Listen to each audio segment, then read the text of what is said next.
예수께서 대답하여 이르시되 내가 진실로 진실로 너에게 이르노니 너희가 나를 찾는 것은 표적을 본 까닭이 아니요 떡을 먹고 배부른 까닭이로다.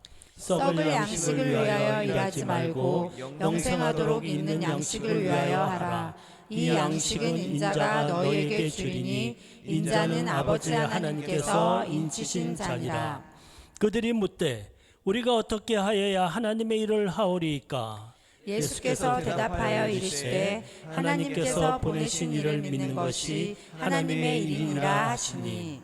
그들이 묻되 그러면 우리가 보고 당신을 믿도록 행하시는 표적이 무엇이니까? 하시는 일이 무엇이니까? 기록된 바 하늘에서 그들에게 떡을 주어 먹게 하였다 함과 같이 우리 조상들은 광야에서 만나를 먹었나이다. 예수께서 이르시되 내가 진실로 진실로 너에게 이르노니 모세가 너희에게 하늘로부터 떡을 준 것이 아니라 내 아버지께서 너희에게 하늘로부터 참떡을 주시나니 하나님의 떡은 하늘에서 내려 세상에 생명을 주는 것이니라. 아멘. 오늘 말씀 예수님의 생애 28번째 오병이어의 표적 2번째 생명의 떡이신 예수 그리스도라는 제목으로 목사님 말씀 전해 주시겠습니다.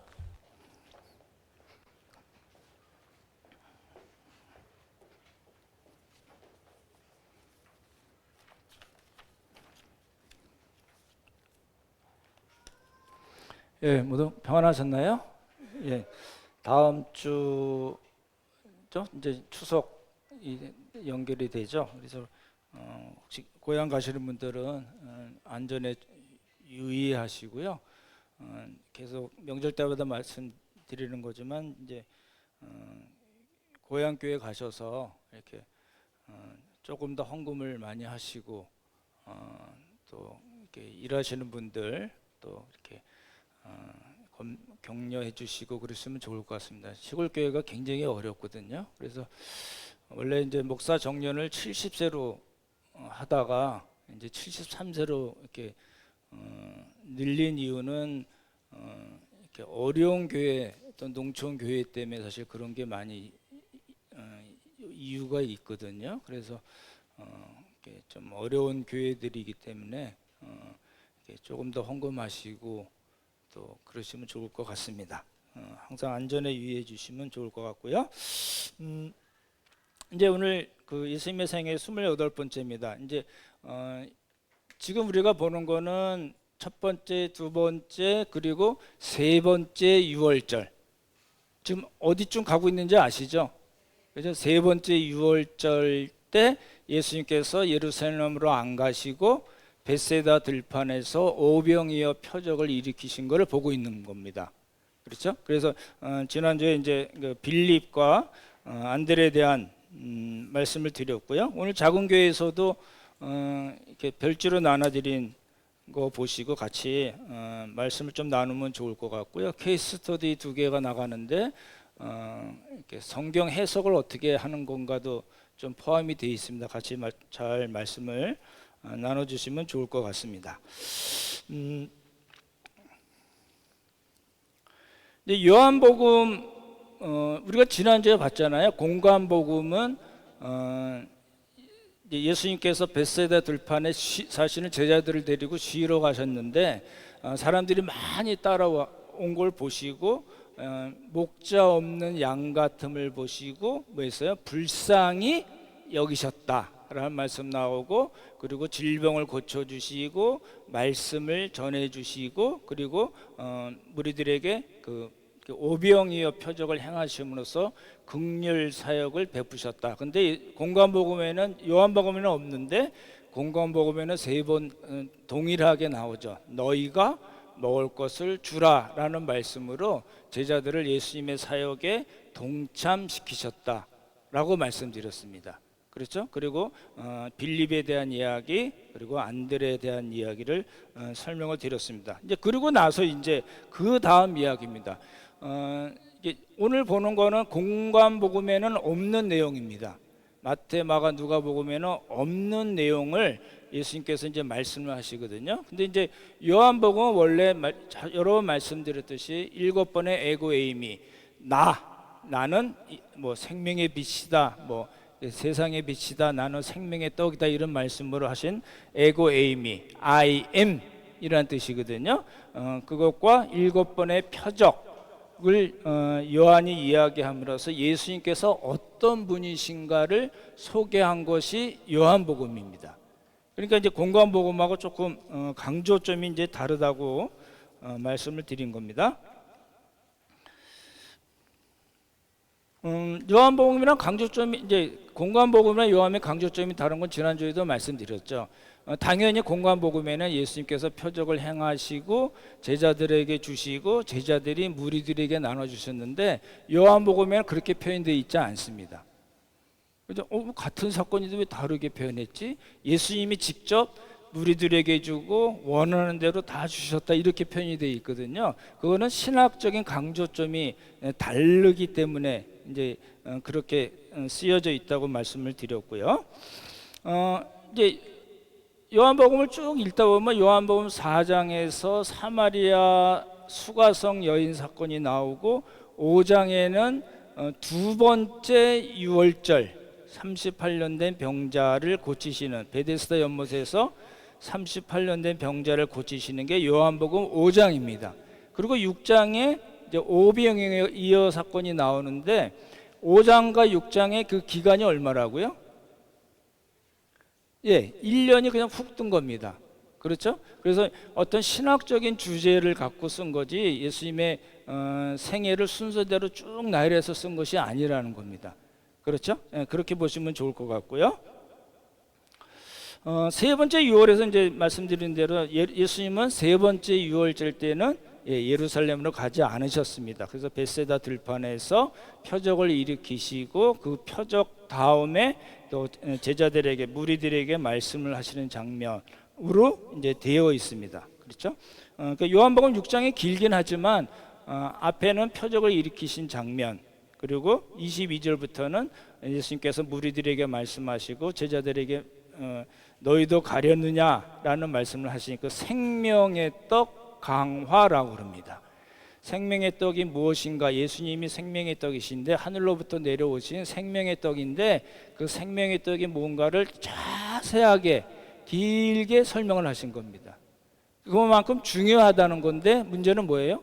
너무 기네 이런 생각이 드는 거죠.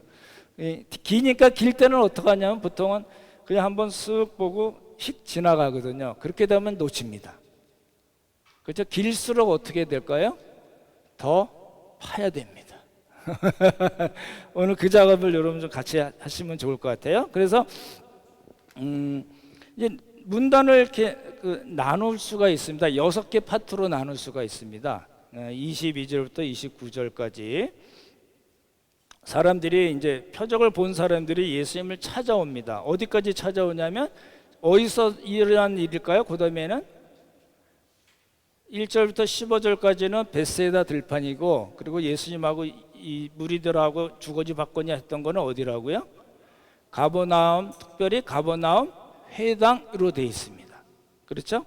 예, 그 얘기가 첫 번째 나오고, 이 사람들이 이제 표적을 구하죠. 표적을 구하면서 만나 이야기를 합니다. 우리 조상들은 광야에서 이렇게 출애굽 때 만나를 먹었습니다라고 얘기하니까 예수님이 그거 아니고 하늘로부터 내려온 참떡이 있어. 그 만나가 예표하고 모형, 그림자였던 것이 지금 실체가 왔어. 참떡에 대한 말씀을 하십니다. 그거 먹고 죽었지만 이거 먹고 죽는 거 아니야. 영생하도록 있고 마지막 날 다시 살려내는, 그렇죠? 예, 그 떡이 있다고 참떡을 말씀하시니까 이 사람들이 예수님의 말씀은 못 알아듣고 어떻게 했어요? 그러면 그 떡 우리 좀 줬으면 좋겠다고 얘기하시죠. 그래서 예수님이 또 다시 하늘에서 내려오신 생명의 떡, 영생을 주시는 하나님께 보내심을 받아서 이 땅에 내려오셔서 말씀을 통하여 사역을 통하여 사람들에게 영생을 주시는 예수님, 생명의 떡에 대해서 또 설명합니다. 그러니까 그래요? 그러고 못 알아들으면 또 물어야 되는데 이 사람들이 뭐라 그러냐면 수근수근 거립니다.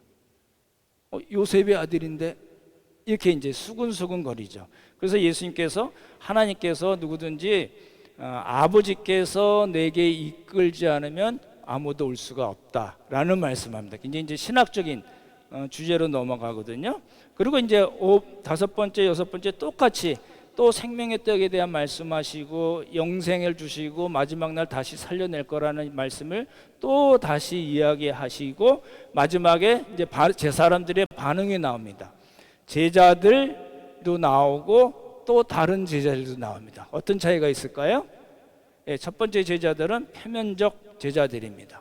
이거 되게 어려운 말씀하시네. 그리고 가버립니다. 그리고 남아있는 11명, 가룟 유다 빼고 11명의 제자들이 이제 예수님께 신앙을 고백하는 것으로 생명의 떡 강화는 구성이 되어 있습니다. 되게 길죠? 길지만 길 때 어떻게 해야 된다고요? 자세히 보고 또 보고 또 보고. 예, 그래야지 이 말씀이 우리에게 양식이 됩니다. 너무너무 중요한 말씀들이 많이 있기 때문에 우리 이제 집에서도 이렇게 간단하게 김치찌개하고 밥 먹으면 그리고 계란까지 먹으면 이렇게 딱 한 끼 되잖아요. 이게 그거 아니고 이거는요 정말 풍성한 말씀으로 이게 돼 있습니다. 긴 거에 포인트가 있지 않고요, 그 내용에 포인트가 있습니다. 오늘 그거 한번 살펴보려고 그래요. 기니까 설교가 길어지는 건 아니니까 걱정하지 마시고요. 예, 파트 1은 이제 아까 말씀드린 대로 가버나움까지 그 다음 날입니다. 그 다음 표적 다음 날 사람들이 찾아와서 예수님 랍비요 언제 여기 오셨나이까? 라고 묻습니다. 우리 목요 성경 공부 때도 여쭤봤지만 이게 뭐 어떤 뉘앙스가 있는 말이라고요? 왜 찾아다니게 하세요? 이게 짜증이에요. 짜증내고 원망을 하는 그런 뉘앙스를 갖고 있습니다. 여러분 잘 보시면 저는 그렇게 느껴졌는데, 언제 여기 오셨나니까 왜 찾아다니기 짜증나게 이렇게 예수님 그러셨어요? 라는 그런 말투로 이야기를 합니다. 근데 예수님 원래 그 베세다 들판에서도 사람들을 보시고 목자 없는 마가복음에 나왔다 그랬잖아요. 목자 없는 양 같음을 보시고 불쌍히 여기셨잖아요. 그렇죠? 병을 고쳐 주시고, 그렇죠? 말씀을 전해 주시고, 그리고 표적을 행하셨어요. 그렇죠? 근데 이 사람들은 그 표적을 보고, 이제 표적이라는 게 그런 거거든요. 이 사인이에요. 우리가 어디 가려면은 이렇게 그 길가에도 뭐 사인판이 많이 있잖아요. 그 표적이라는 게 그 사인이에요. 헬라어는 세메온이라고 하는데 그 사인은 어떤 역할을 하냐면 어떤 초자연적인 사건을 예수님께서 일으키셨는데 그 초자연적인 사건이 가리키는 거예요. 사인을 하는 거예요. 뭘 사인을 해요? 그 표적을 행하신 분이 어떤 분이신가를 사인을 해주는, 그게 표적인데 이 사람들은 표적은 봤는데 정작 그 표적이 가르치는 예수님은 못 본 거예요. 이런 일들이 지금도 많이 있거든요. 병 고침 받고 막 뭐 이러니 저러니 해도 정말 예수님은 못 만나는 경우들이 있잖아요. 그러니까 예수님이 한 말씀 하십니다. 너희들이 나를 찾은 거는 표적을 보고 그 표적을 통해서 내가 누구인가를 알고 믿고 알았기 때문에 나를 찾아온 것이 아니고 뭐라고요? 떡을 먹고 배부른 까닭이라. 이제 굉장히 이게 신앙의 이 스타일이 갈림길이 확 두 가지가 생기는 겁니다. 이제 표적 신앙이라고 얘기할 수 있고요. 하나는 그 표적을 행하신 분이 그 예수님이 어떤 분이신가를 믿고 알게 되는 신앙이 있습니다. 이게 두 가지인데 이 첫 번째 사람들은 무리들은 표적 신앙으로 간 겁니다. 그래서 이제 문제가 되죠. 그래서 썩을 양식을 위해서 일하지 말고 영생하도록 있는 양식을 위해서 하라고 그럽니다. 생명에 대한 이야기가 계속 말씀해 주시잖아요. 그러니까 이 사람들이 그러면 하나님의 일이 뭐죠? 라고 묻는 거예요. 그러니까 예수님께서 뭐라고 그러셨어요? 하나님께서 아버지께서 보내신 일을 믿는 것이 하나님의 일이다 라는 겁니다. 보십시오. 교회에서는 어떤 그 현실적으로, 그렇죠? 교회에서 뭘 일을 많이 해야 되잖아요. 그렇죠? 다 하고 계시잖아요. 저희 지난주에 제가 말씀을 안 드렸죠. 우리가 이제 나중에 임직식을 하겠지만 제가 처음에 우리 집사님들을 임직할 때도 그랬고 장로님들 임직할 때도 그랬고 제가 원하는 거는 단 한 가지예요. 뭔가를 해야 됩니다. 하나님께서 주신 것을 통해서 뭐라도 하면 장로 자격이 있고 집사 자격이 있는 겁니다. 디도서나 디모데 전후서에 보면 장로 집사에 대한 역할이 많이 이 자격이 많이 조건 같은 게 많이 나오는데 그거는 그렇게 해야지 장로가 된다라고 보면은 아무도 장로할 사람 없습니다. 아무도 목사할 사람 없습니다. 그렇지 않을까요? 한번 나중에 한번 확인해 보세요. 나 장로고 나 뭐 집사인데 성경에 뭐라고 돼 있어 하고 디모데 전후서 이렇게 찾아보세요. 그러면 나 하면 안 되겠네 생각이 훅 드실걸요? 한국 교회는 거의 거기에 대해서는 이야기 안 하고 이렇게 여러 가지 방식으로 이제 이렇게 장로나 집사 임직을 하게 되잖아요. 좀 생각해 봐야 될 문제가 있는 겁니다. 그래서 이제 무엇이든지 간에 예, 주의 몸된 교회를 위해서 일을 해야 됩니다. 근데 지금 예수님께서 하신 말씀은 뭐가 하나님의 일이라고요? 그렇죠. 예수님을 믿는 게 하나님의 일을 하는 거라는 거예요. 쉽나요? 안 쉽나요? 무지하게 쉬운 겁니다. 이제 나중에 또 이제 더 덧붙여서 말씀을 드리긴 하겠지만 일단은 너무너무 뭐 쉽게 우리 믿었지 않았나요?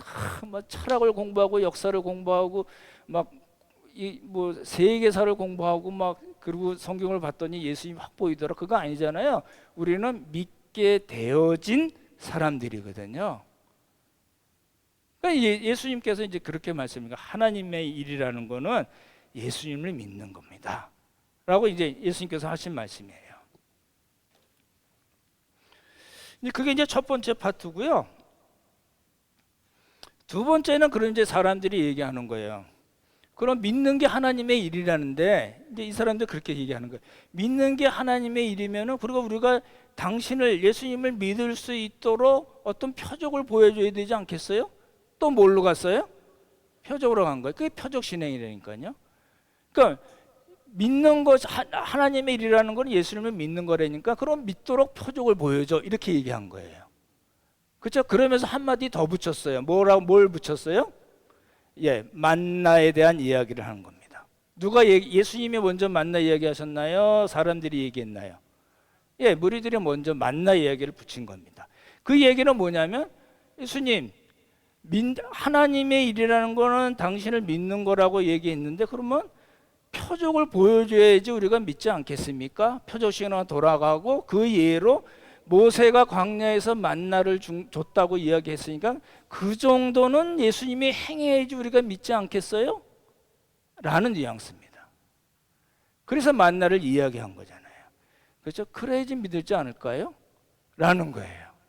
그러니까 전적으로 뭔가 잡혀지고 보이고 만져져야지만이 믿겠다는 거예요. 근데 실제로 이 사람들이 그런 표적 경험이 있었나요? 없었나요?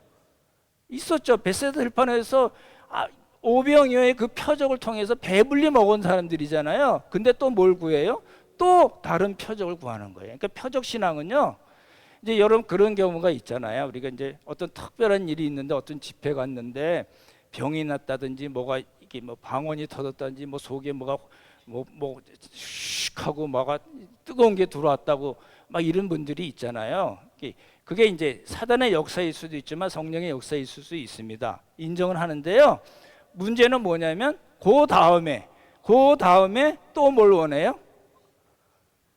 또 그거보다 더 센 그런 체험이 있어야지 자기가 신앙을 더 유지하는 것으로 생각하게 돼요. 체험 신앙은요 반드시 그 다음도 더가 필요한 신앙이에요. 그거 없으면요 떠난다니까요. 그 신사도 운동하는 사람들이 사람들 쓰러뜨리면서 그렇게 하잖아요. 그러거든요. 그거 우리 한국에 들어와서 어떤 장로님이 똑같이 더 이랬거든요. 그러니까 더 센 표적이 있어야 더 센 어떤 이 경험이 있어야지 예수님을 믿는 그 신앙이 유지되는 것. 지금 한국 교회는 그것 때문에 많은 병이 들었어요. 그렇죠? 이제 그런 유대인들이 그런 걸 얘기하는 겁니다. 원래 여기뿐만 아니라 마태복음에도 보면 서기관과 바리새인들이 표적을 구해요. 예수님이 음란한 세대가 표적을 구하지만 내가 요나의 표적뿐이 보여줄 게 없다. 예수님의 죽음과 부활을 십자가의 죽음과 부활을 말씀하신 거거든요. 고린도전서 바울이 그랬잖아요. 유대인들은 뭘 구해요? 표적을 구해요. 헬라인들은 지혜를 구하지만 유대인들은 손에 잡히고 이렇게 경험할 수, 자기 몸으로 친히 경험할 수 있는 그런 표적을 구한다는 거예요. 근데 그 표적은 더 많은 표적, 더 많은 표적, 더 센 표적을 구하기 때문에 신앙의 길로 가기가 힘듭니다. 그게 이제 유대인들의 이야기잖아요. 그래서 예수님께서 이제 들으시고 만나 이야기를 들으시고, 그 만나는 원래 모세가 준 거 아니고 하나님께서 이스라엘 백성들을 위해서 주셨고, 그뿐만 아니라 그 만나는 정말 참떡이신, 참떡, 생명의 떡인 그리스도를 예표하는 그림자고 모형이야 라는 걸 말씀하십니다. 그래서 만나와 진짜 만나가 무엇인가를 예수님께서 말씀하신 장면이 나옵니다. 그렇죠? 그래서 내 아버지께서 하늘로부터 참떡을 주시고 그 떡을 통해서 생명을 얻을 수 있게 하신다라는 말씀을 하십니다. 그래서 만나와 진짜 만나가 무엇인가를 예수님께서 밝히 설명을 해주시는 장면이 나오죠. 그렇죠?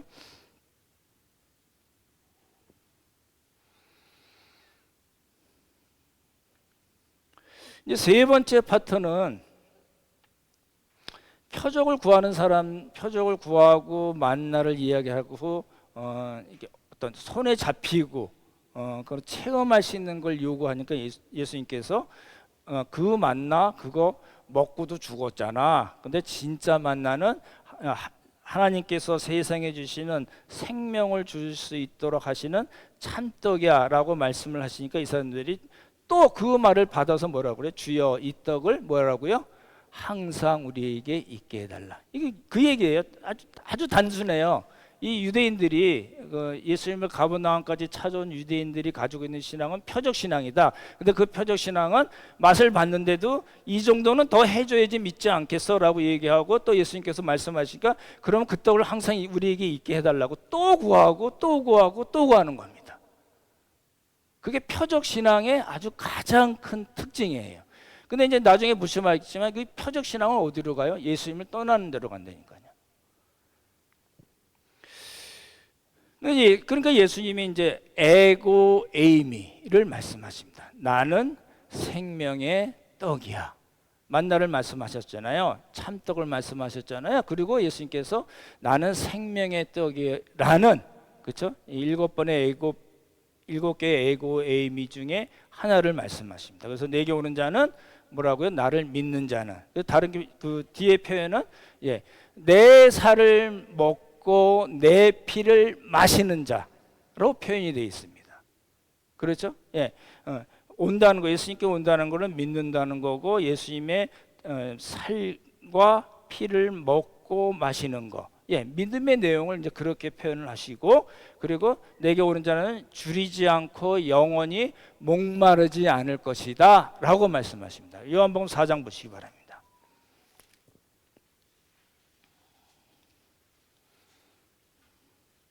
(4장 14절을) 같이 한번 읽어볼까요?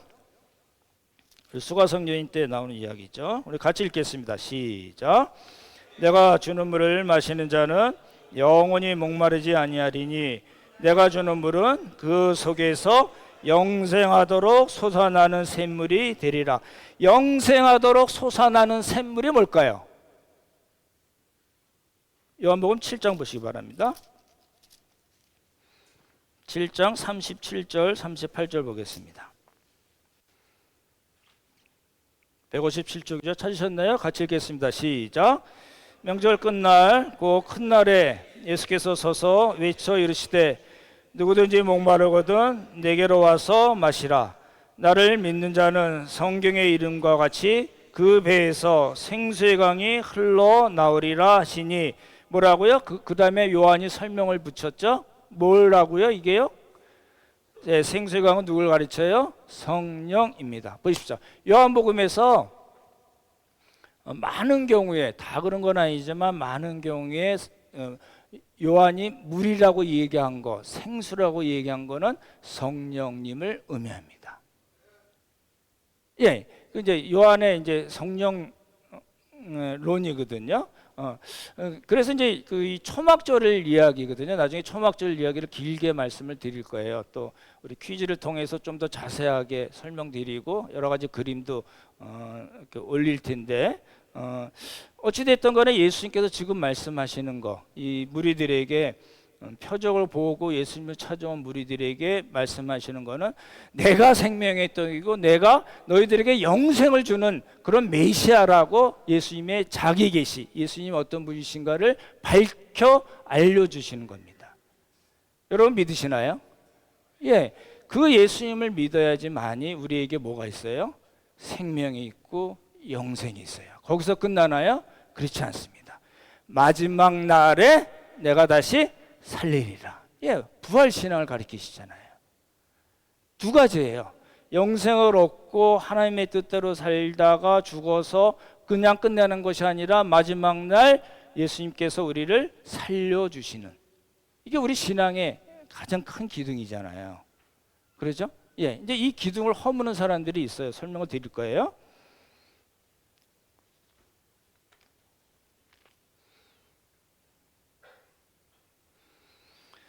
근데 이제 이게 조금 어려운 걸 우리가 좀 봐야 될 것 같습니다. 이제 이렇게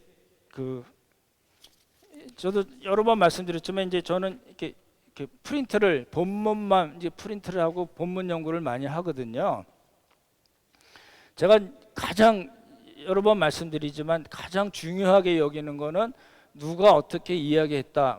참고로 얼마든지 할 수 있지만 그 본문에서 뭐라고 말씀하시는가, 그게 중요하기 때문에 본문을 봐야 돼요. 제일 좋은 건 본문을 봐야 돼요. 여러분 듣는 것도 굉장히 중요하거든요. 근데 들으면서 이렇게 다 기억을 하시면 좋지만 그게 어렵잖아요. 그러시죠? 나는 한 번 들으면 다 알아. 어떤 분 정말 그러셨대요. 이렇게 그 의사시죠? 이렇게 한 번 봤더니 이게 그림으로 딱 프린트가 된대요. 이렇게 정말로. 그건 그런 분이고 우리는 저는 안 그렇습니다. 여러분 어떤지 모르겠는데 들으면 듣는 순서대로 까먹을 수가 있잖아요. 그러니까 이제 프린트를 하는 거예요. 해서 제 설교 원고도 그런데요. 이렇게 지저분합니다. 이게 자꾸 써야지, 쓰면서 내가 더 생각도 더 잘 나고 더 오래 기억도 할 수 있잖아요. 그러니까 여러분들 그냥 성경에 이렇게 막 하면 좀 그러니까 가능하시면 프린트를 하시면 또 좋을 것 같기도 한데, 어찌 됐든 그렇게 보시면 이제 요 긴 본문에서 중복이 돼서 이야기하는 건 네 가지를 발견할 수 있습니다. 그게 써놓은 거예요. 37절에 보면 뭐라고요? 아버지께서 내게 주시는 자를 어떻게 한다고요? 결코 내쫓지 않는다. 여러분 믿으시나요? 이게 큰 신학적인 문제가 됩니다. 예, 내게 주신 자 마지막 날 살리세요. 이걸 부인하는 사람은 없어요. 근데 아버지께서 내게 주시는 자 내가 결코 내쫓지 않는다는 거에서 시비 거는 분들이 있어요. 44절 보면 똑같이 아버지께서 이끌지 아니하시면, 그래서 65절 끝에 가시면 내 아버지께서 오게 하여 주지 아니하시면 아무도 내게 올 수 없다. 그러니까 하나님의 주권과 섭리, 하나님의 선택을 이야기하는 겁니다. 굉장히 신학적으로 어려운 문제로 이제 넘어갈 수 있죠.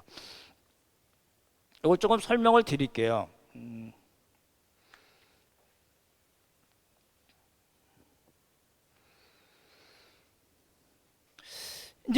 이제 조금 오해의 소지가 있어요. 무슨 이야기냐면요. 이제 조질 마시고요. 줘 보십시오. 예. 우리 옆에 분 이렇게 한번 이렇게 좀 잘 들으십시다. 무슨 이야기냐면요. 예수님께서 아버지께서 내게 오시게 하시는 자들은 내가 이제 예수님의 양이죠. 결코 내쫓지 않는다는 이 말을 오해를 어떻게 하냐면 한 번 구원은 영원한 구원으로 그냥 그렇게 틀린 말은 아닌데 그렇게 해석을 해버려요. 그렇게 해석을 하면 어떤 문제가 생기냐면 그럼 나 어차피 구원받은 거 내가 하고 싶은 대로 살다가 천국 가면 되겠네? 라는 오해를 할 수가 있다는 거예요. 그런 분들 실제로 있나요, 없나요? 있어요. 많습니다. 내 인생은 나의 것. 그건 누구도 나에게 타치할 수 없어. 하나님이라 할지라도. 한 번 준 거 왜 뺏어? 안 뺏은다며. 완전히 배짱이죠. 믿음이 아니고요, 배짱입니다. 그런 사람들은 좀 굉장히 위험한 생각이거든요. 정말 그렇게 생각하고 살다가 끝났으면 그 사람이 구원받은 사람일까요? 굉장히 의심이 되는 겁니다. 그렇죠? 그러니까 이제 이런 일들이 자꾸 많아지는 거예요. 한국 교회가.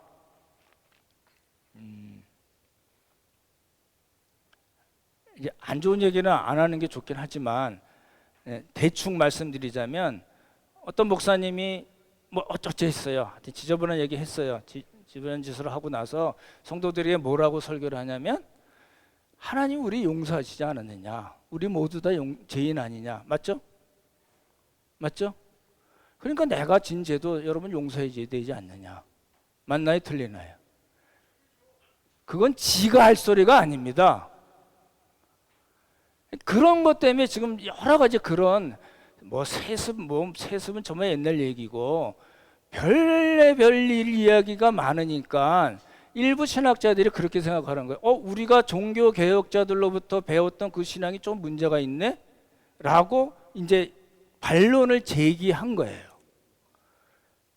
그러니까 이제 뭐라고 이야기를 하냐면 믿어서 구원받는 거 100% 맞다. 그렇죠? 바울 신학이잖아요.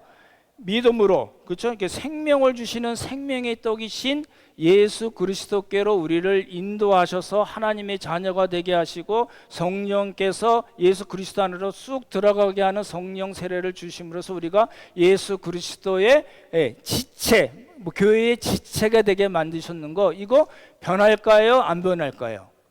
안 변하죠. 그거 맞다. 근데 문제는 구원 이후에 있다라는 겁니다. 구원 이후에 잘 들어보십시오. 구원 이후의 삶이 정의, 평등, 그리고 많은 사람들의 행복을 위해서 사는 쪽으로 가지 않는다면, 다시요. 정의, 평등, 그다음에 사람들을 위한 행복 쪽으로 가지 않고 어떤 사회 구조를 정말 하나님 성경의 가치대로 변화시키지 않고 하나님 나라의 가치관대로 살지 않는다면 이제 이게 문제가 되는 거죠. 그렇다면 마지막 날 그 사람이 구원받았다, 하나님의 자녀다, 칭의, 너는 죄가 없다, 이제 내가 너를 의롭게 본다라고 하는 그것이 정말 그렇게 될까라고 이제 문제를 제기하는 겁니다. 그래서 나온 말이 조금 어려운 말이지만 칭의 유보입니다. 칭의 유보론입니다.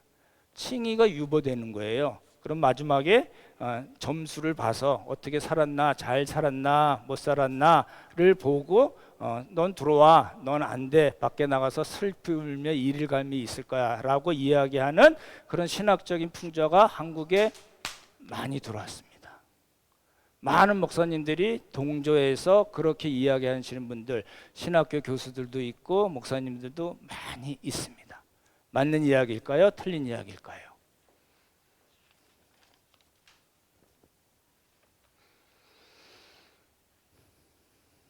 그게 이제 어디서 문제가 되냐면 아버지께서 내게 주신 사람들, 오게 하신 사람들은 믿음이 생겨나죠. 그러죠? 믿게 되잖아요. 아까 말씀드린 대로 선택이 아니라 믿게 되는데, 그 믿게 된 사람에게 이제 성령을 선물로 주세요. 정말 너는 의롭다, 너는 내 자녀다, 내 새끼다, 내 하나님 나라의 백성이다라고 꽝꽝꽝 도장을 치시는 거예요. 여러분 믿으시죠? 우리의 믿음이 거기에 있잖아요. 그죠? 근데 이제 그 다음에 삶이 좀 시원치 않으면 잘라? 좀 꽉 찼으면 너 들어와. 이렇게 성경이 우리를 가르치지 않는 거예요. 그렇지 않다는 거예요. 아버지께서 내게 오게 하신 자는 첫 번째 뭐예요? 뭐가 있어요? 영생. 해보시죠. 영생. 두 번째는 마지막 날 영생을 주시니까 결코 내쫓지 아니하시는 거잖아요. 그리고 마지막 날 어떻게 하세요? 다시 살리세요. 우리는 그런 사람들이잖아요. 그러니까 보십시오. 어떤 분들은 믿었어요. 신앙 고백한 대로. 그리고 그러자마자 그대로 잘 사시는 분들이 있어요. 정말 있어요. 우리가 성경에 보는 많은 예수님께 고침을 받거나 귀신을 내쫓음을 이렇게 그런 은혜를 받은 사람들 많이 우리들이 여태껏 계속 본 사람들이잖아요. 고백을 하고 그 말씀대로 살았을 거예요. 살지 않았으면 성경 기자들이 그 사람들 이야기를 할 이유가 없죠. 그렇거든요. 근데 이제 다 그런 건가요? 보십시오. 우리가 정말 예수님 믿은 다음에 다 말씀이 환하게 보이고 내가 정말 그 말씀대로 사는데 전혀 지장이 없으신가요? 그렇지 않잖아요. 저도 그렇습니다. 그러죠? 제가 그 설교 강단에 올라오기 전에 성령 하나님께서 친히 말씀해 주시고 역사해 주십시오라고 항상 기도한다고 말씀드렸잖아요. 끝나고 나면 어떨까요? 오늘은 또 넘어갔네. 이럴까요? 하나님, 내가 전한 말씀대로 내가 살게 해 주십시오라는 기도를 하잖아요. 여러분 다 설교 듣고 또 작은 교회 모임 통해서도 이 말씀 같이 나누고 그런 마음이 드시잖아요. 근데 문제는 우리가 그렇게 잘 안 돼요. 안 되니까 문제지만, 그래서 뭐예요? 그래서 믿음의 싸움이 필요한 거예요. 신앙은요, 그렇게 이렇게 저 바다에 누워 쭉 이렇게 그런 거 아니에요. 신앙은요, 항상 싸움이 있어요. 그렇잖아요? 안 믿는 사람이랑 논쟁할 이유가 없죠. 그 싸움이 아니고 내가 들은 말씀, 내가 깨달은 말씀대로 내가 살아내야 하는 그 믿음의 싸움이 우리에게 있는 겁니다. 그럼 가만히 있으면 보십시오. 그 믿음의 싸움을 하는데 하나님께서 그냥 이렇게 저러네 자식, 그렇게 하면 안 되지 이러고 계실까요? 아니죠. 그래서 성령을 선물로 주시고 그 성령님을 통해서 말씀이 생각나게 하시고 깨닫게 하시고 더 그렇게 살 수 있도록 힘을 주시고 능력을 주시잖아요. 그래서 우리가 가는 길이 꼬불꼬불하고 오르락 내리락하고 그럴 수는 있지만 결국은 어디로 가요? 마지막 날 우리가 부활할 수 있는 그저 영생의 자리, 하나님 나라까지 데리고 가신다니까요. 그거를 그 중국의 해석 때는 뭐라고 했냐면 성도의 견인이라고 얘기합니다. 표현은 어렵지만 하나님께서 시작하신 구원은 하나님께서 마치신다, 완성하신다라는 뜻입니다. 그 구조 안에 우리가 살고 있는 거죠. 내가 좀 잘하고 또 좀 더 잘하고 좀 더 잘하면 하나님 나라 들어가고, 내가 가다가 자빠지고 못하고 그러다가 걔 좀 평균 잡았더니 한 50점이야. 그러면 넌 안 시켜, 안 들어오지 마라고 하시는 하나님이 아니시라는 거예요. 근데 지금 한국 교회는 그러한 그 신학 풍조가 굉장히 많이 들어와 있고 앞으로 또 더 많아질 거라는 겁니다. 그렇게 말씀하시는 분들이 정말 우리가 생각하듯이 어떤 그릇에 하나님께서 원하시는 그 용량대로 이렇게 계속해서 훅 넘치도록 살까요? 그런 분도 있겠지만 많은 분들은 안 그렇거든요. 구체적으로 얘기하긴 그렇지만 우리는 항상 부족한 사람들이에요. 그러니까 애통하고 정말 하나님이 없으면, 성령의 도우심이 없으면, 말씀이 없으면 내가 못 사는 사람입니다 라는 그런 고백을 하잖아요. 그런 사람이 뭐 어떻다고요? 복 있는 사람이라니까요. 그래서 우리가 하나님께서 정하신 그 목표 지점까지 얼마든지 우리는 갈 수 있다, 그런 사람이다 라는 뜻을 예수님께서 그렇게 표현하신 겁니다. 우리에게 내쫓지 않으시고 영생을 주시고 마지막 날 어떻게 하신다고요? 다시 살리신다 라는 겁니다. 이제 그러면 그래요? 난 몰랐네 이래야 되는데 수군거려요. 그래서 이제 문제가 됐죠. 그래서 요셉의 아들 아니야? 근데 지가 뭐 하늘에서 내려온 떡이야. 이제 불신을 이렇게 표현하고, 그럼에도 불구하고 예수님께서 또 말씀하십니다. 이끄신 사람들에게 영생을 주시고 마지막 날 다시 살릴 것이다. 또 나는 곧 생명의 떡이다. 생명의 떡 2번 말씀하셨거든요. 그래서 만나와 하늘의 떡을 비교하시고, 만나는 먹어도 죽었지만 하늘에서 내려온 살아있는 떡, 산떡, 인자의 살과 피를 먹고 마시는 사람은 마지막 날 다시 살리실 거야. 영생을 주실 뿐만 아니라 다시 살리셔. 나를 믿는 것이 관건이고 하나님의 일이야 라고 말씀하십니다. 이제 마지막 끝이 이제 다 이제 얘기가 됐어요. 근데 이제 제자 중 여럿이, 제자 중 많은 사람이 수군거려요. 또 알아들었어? 뭐라 그래? 이렇게 된 거예요. 그리고 야, 어렵네, 되게 어렵게 얘기하네. 그리고 가버렸어요. 우리 그런 분들 있을 수 있죠. 예수님 잘 믿는 것처럼 보이고 뭐 교회에서 이것저것 막 하고 뭐 헌금도 많이 한다고 그러고 막 이러다가 어느 날 갑자기 나 안 믿어 그리고 가버린 분들 있습니다. 왜요? 내가 원하는 게 채워지지 않았잖아요. 내가 원하는 그 표적, 내가 원하는 그거 해줘야 되지, 나 예수님 믿겠다고 한 그것이 해결이 안 되니까 그냥 가버리는 겁니다. 근데 왜 요한은 여기서 제자라고 표현했을까요? 이 제자는 어떤 제자냐면 표면적인 제자고 명목상의 제자입니다. 그런 제자도 있어요? 예, 있습니다. 그리고 이제 예수님께서 나머지 11제자에게 이제 말씀을 하시죠. 너희도 가려느냐? 잘 생각해 보십시오. 10,000명이나 넘는 사람들이 막 먹고 막 난리 났어요. 난리 나고 병자도 고치시고 막 난리 났는데, 그 다음날 온 사람들은 10,000명이 다 아니겠죠. 아주 열성군자들이 왔겠죠. 와가지고 예수님이랑 이렇게 저렇게 막 얘기하고 못 알아듣으니까 에이씨 어렵네, 나 갈래. 그러고 가버리니까 예수님 마음이 어떻을까요? 어제는 10,000명인데 오늘은 11명뿐이 안 남았네. 너희도 갈 거야? 너 가면 어떡하지? 그 말씀일까요? 아니죠. 예, 예수님은 가룟 유다를 제외한 11제자가 아버지께서 주신 예수님의 사람들인 거를 당연히 알고 계셨죠. 근데 왜 물어보셨을까요? 예수님께서 물어보실 때는 항상 어떤 의도를 갖고 물어보시거든요. 그렇죠? 너희도 가려느냐 그랬더니 베드로가 뭐라고 그래요? 그래서 한번 찾아보겠습니다.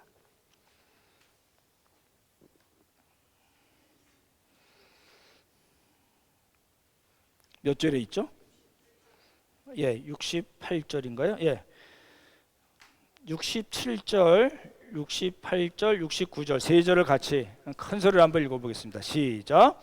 예수께서 12제자에게 이르시되 너희도 가려느냐? 시몬 베드로가 대답하되 주여, 영생의 말씀이 주께 있사오니 우리가 누구에게로 가오리이까? 우리가 주는 하나님의 거룩하신 자이신 줄 믿고 알았옵나이다. 너희도 가버리기를 원하는 거 아니지? 그렇지? 라고 영어 성경은 그렇게 표현이 되어 있습니다. 그 내용은 뭐냐면 예수님께서 제자들, 그 11제자들을 하나님께서 주신 사람들인 걸 알고 그 사람들을 통해서 교회가 세워지고 복음이 전파될 것을 다 알고 물으신 장면입니다. 근데 왜 물으셨냐면 예수님께서는 꼭 확인하기를 원하시죠. 너 나 사랑해? 사랑합니다. 그러니까 정말? 예, 그랬더니 정말이야? 예, 이렇게 꼭 물어보시잖아요. 여러분 이제 살다가 힘드시면은 에이씨 이게 아니야, 나 안 해, 안 믿어. 그리고 가보실래요? 그러니까 베드로가 그렇게 얘기하는 거예요. 주여 영생의 말씀이 주께 있사오니 뭐라고요? 우리가. 그래서 제자들을 11제자들을 대표해서 베드로가 한 고백입니다. 예수님만이 우리에게 영생을 주시는 분입니다. 예수님의 살과 피가 우리에게 영생을 주실 뿐만 아니라 마지막 날 우리를 살리시는 정말 하나님께서 주신 참떡 생명의 떡이십니다라는 고백입니다. 그리고 한마디 더 붙이죠. 뭐라고 얘기해요? 예, 하나님의 거룩한 자. 구약에서 하나님의 거룩한 자는 하나님 자신을 표현하거든요. 그러니까 이 구약적인 표현을 베드로가 그대로 예수님께 말씀하죠. 그래서 예수님의 하나님 되심을 고백한 겁니다. 비슷한 고백이 있죠. 도마가 예수님 부활하신 다음에 그랬죠. 주는 나의 주, 나의 하나님. 그 고백이 나오잖아요. 지금 고백과 동일합니다. 이제 다 봤어요. 이제 오병이어 표적을 통해서 병자들을 고치시고 말씀해 주시고 또 긍휼 사역을 행하시면서 제자들을 동참시켰는데 보십시오. 이게 이 긴 본문이 예수님께서 표적을 행하신 것에서 시작해서 뭘로 끝났어요? 떠남과 신앙 고백으로 끝났습니다. 되게 재밌죠? 이게 이제 어떤 문학적인 기법이에요. 표적을 행하셨는데 그 끝이 뭐냐면은 어떤 사람은 떠나고 11제자는 남아서 주여 생명의 영생의 말씀이 주께 있는데 우리가 어디로 가겠습니까? 예수님은 하나님의 거룩하신 자이시고 성자 하나님이십니다라는 신앙 고백으로 끝나요. 이게 우리에게 있어서 굉장히 중요한 걸로 볼 수 있겠죠. 이제 신앙 고백이 없을 뿐만 아니라 그 다음 삶이 없었어요. 진정한 제자들은 하나님의 선택과 부르심, 그죠? 주권적인 이끄심이 있었고 표적도 보고 그 표적에 긍휼 사역에 동참했고 하나님 예수님께서 하신 말씀들을 다 이해하고 마지막에 신앙 고백으로 가고 보십시오. 이렇게 되는 겁니다. 신앙 고백을 한 다음에 그냥 그러고 끝난 게 아니고 뭐예요? 여러 코스를 통해서 여러 우여곡절을 통해서 결국은 헌신적인 삶과 사역으로 간 겁니다. 그러니까 이 오병이어 전체에 관한 이야기는 뭐냐면 예수님께서 이런 표적을 행하셨습니다. 놀라워요. 할렐루야 아멘에서 끝나지 않고요. 신앙을 고백하고 그 신앙에 맞는 헌신적인 삶으로 끝납니다. 그러니까 우리에게 주시는 메시지가 사실 명확하죠. 우리는 생명의 떡이신 예수님을 우리는 믿잖아요. 하나님께서 예수님께로 이끄신 사람들이잖아요. 그렇죠? 그래서 우리도 동일한 신앙 고백을 합니다. 동일한 신앙 고백을 해요. 우리가 매주 신앙 고백을 하잖아요. 그 신앙 고백을 한 것에 그치지 않고 뭐예요? 그 다음에 헌신적인 삶과 사역으로 가는 겁니다. 지난주 설교 제목이 뭔지 아시나요?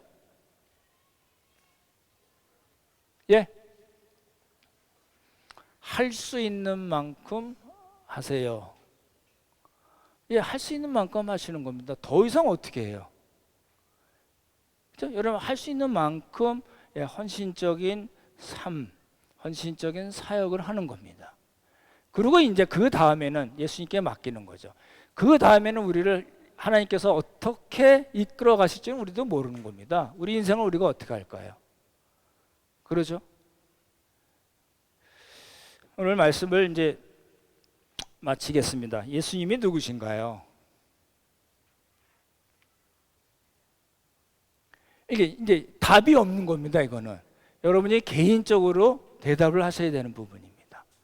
답이 없어요. 예수님이 누구실까? 이런 말씀을 통해서 또 우리 이게 교회 공동체를 통해서 우리가 알 수 있는 예수님은 어떤 분이실까라는 겁니다. 당연히 알겠죠. 영생을 주시는 분 믿으시죠? 마지막 날 다시 살리실 걸 믿으시죠? 그래서 우리가 그분을 믿고 믿고 따르고 그리고 예배하여야 할 그 대상으로 예수님이 우리 앞에 계신 겁니다. 우리 시간이 갔지만 찬송가 96장 2절과 4절만 한번 같이 부르겠습니다. 2절과 4절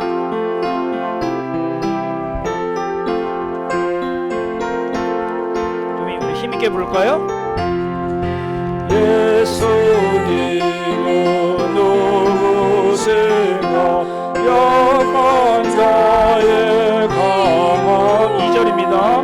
눈먼 자의 빛이시며 병든 자의 고침과 죽은 자의 부활내고 우리 생명 내시 4절 부르겠습니다.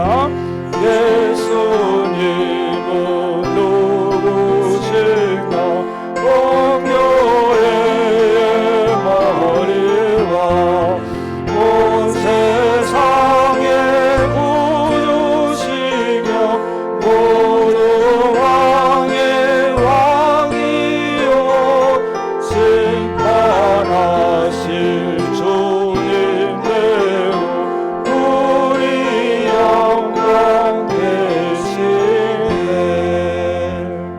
우리 모두 우리에게 영생을 주시고 마지막 날 우리를 살리시고 그리고 그 가운데 우리가 하나님 나라 갈 때까지 우리를 인도하시고 훈련하시고 결국은 하나님께서 시작하신 구원을 완성하실 그분이라는 믿음을 갖고 우리의 여러 가지 많은 그 삶의 정황 속에서도 예수님 따라가는 우리 모두가 되기를 예수님의 이름으로 축원합니다. 참 좋으신 성부 성자 성령 하나님, 오병이어의 표적을 통해서 또 그 말씀을 통해서 우리가 어떤 사람인지 다시 확인했고 또 예수님은 어떤 분이신지 우리가 다시 알게 됐습니다. 하나님 도우시고 함께 하시고 우리의 믿음의 싸움을 잘 감당하게 하시고 정말 하나님 나라 갈 때까지 다시 살림을 받을 때까지 우리에게 맡겨진 일들, 우리에게 맡겨진 삶, 우리에게 맡겨진 사역들 잘 감당해서 칭찬받는 우리 모두가 되도록 주님 복을 허락하여 주시옵소서. 하나님 은혜 감사드리오며 귀하신 예수님 이름 받도록 기도드렸사옵나이다. 아멘.